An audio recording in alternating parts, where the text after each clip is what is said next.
பூரி ஜெகநாதர் கோவில் சாமி விவகாரம் குறித்து பிரதமர் பேசியதை தமிழக முதலமைச்சர் மக்கள் மத்தியில் தவறாக திரிக்க முயற்சி செய்கிறார் என்று மத்திய இணை அமைச்சர் எல் முருகன் தெரிவித்துள்ளார்.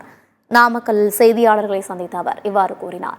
தமிழ் மற்றும் தமிழக மக்கள் குறித்து உயர்வாக சிந்தித்து தமிழ்நாட்டின் வளர்ச்சிக்காக செயல்பட்டு வரும் பிரதமர் குறித்து தவறாக பேசுவது முதலமைச்சர் ஸ்டாலினுக்கு அழகல்ல என்றும் எல் முருகன் தெரிவித்தார். பாருங்க, ஒரு தவறான விஷயத்தை முதலமைச்சர் அவர்கள் மக்கள் மத்தியில் திணிக்க முயற்சிருக்கிறார். ஒரு முதலமைச்சருக்கு இது அழகல்ல. முதலமைச்சரானவர் நம்மளுடைய பிரதமர் என்ன சொன்னார் என்பதை புரிந்து கொள்ள வேண்டும். ஒரு சின்ன புரிதல் கூட இல்லாத ஒரு முதலமைச்சர் நமக்கு இருப்பது நமக்கெல்லாம் வெட்கப்படக்கூடிய, வெட்கி தலைகுனிக்கூடிய சம்பவமாக தான் நான் பார்க்குறேன்.